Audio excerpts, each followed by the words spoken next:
All right, there was a lot there, and we are going to get everybody's thoughts on it. There's some commentary during the time. He spoke for about 26 minutes. He packed a lot in there. He had a lot of, I would say, divisive statements.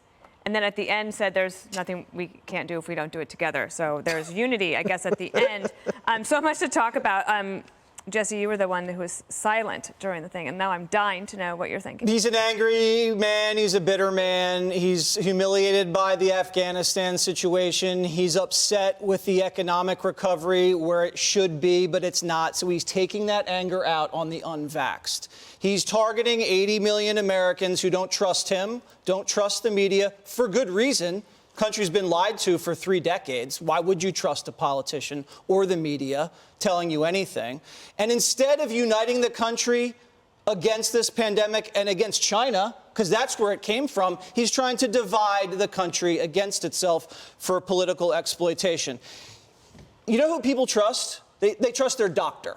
So instead of doing all this crap that means nothing, give the doctors the shots. Have the doctors in private practice shelve the shots. They can stick these things in people's arms.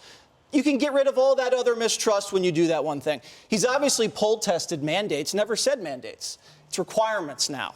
That's the new word to look out. The federal government mandate's very interesting. So there's about 2 million federal government employees. Let's just say 70% are vaxxed. So that's 500,000 that aren't vaxxed. He's going to fire 500,000 government employees for not getting the shot.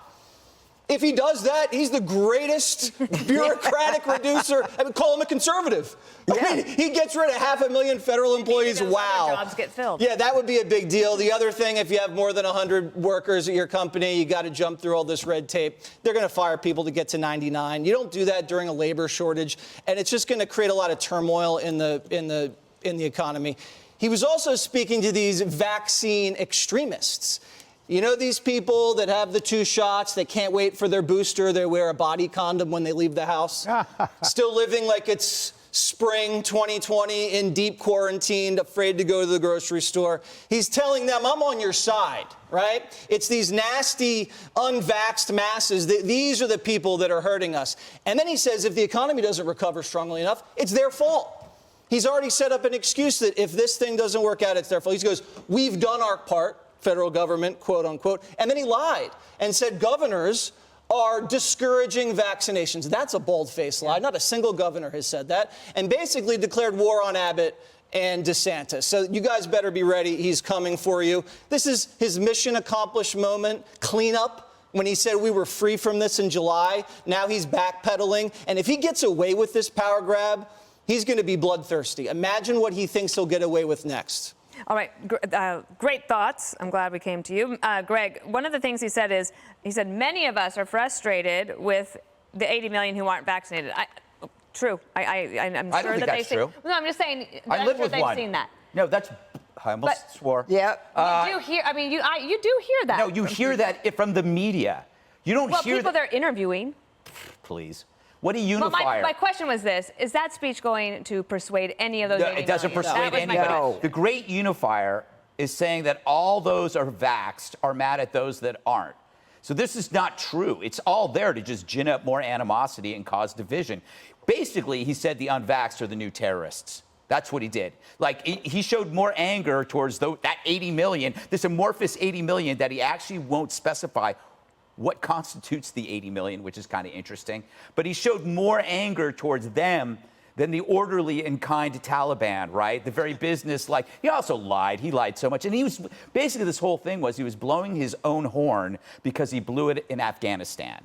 This was his way to show that maybe he is competent. So he had to gin up the fear. It was an interesting little game of saying everything's great, but it could just totally go to hell in a minute. And it wouldn't be my fault. And it wouldn't be my fault. It's these other people's faults. And then he's comparing the past, like before he got there to now. People have to remember, this is a guy that said, don't trust the vaccines. Yep. That's the guy. The same guy who said that is now saying people who say that are publicly dangerous or endangering public health, or blocking public health was the word that he used. He talked a lot.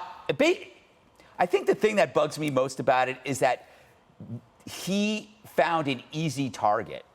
And it's a target that the media likes to punch. It's a punching down thing, but he won't say who they are, right? And I don't trust anyone, especially him, who says, the only way to get back to normal is to do X. But they keep changing X because on how it affects them politically. So his government said, we're not doing mask mandates as much as like 3 weeks ago. Yep. I'm sorry, vaccine mandates. That changed. And now he has basically created unlimited power. He has unlimited power. He can have private businesses fire employees.